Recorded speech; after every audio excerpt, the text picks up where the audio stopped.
Isang batang pumapasok araw-araw, walang baon, walang pambili, pero may dalang pangarap na mas mabigat pa kaysa sa bag niya. Ito ang kwento ni Junel.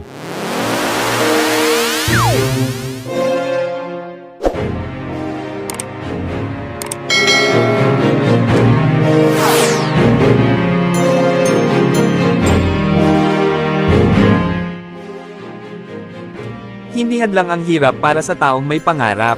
Walang baon, walang pera, walang suporta. Kung meron kang paniniwala sa sarili, meron kang pag-asang hindi kayang gutuman ng mundo. Abangan, every Friday at 7 p.m.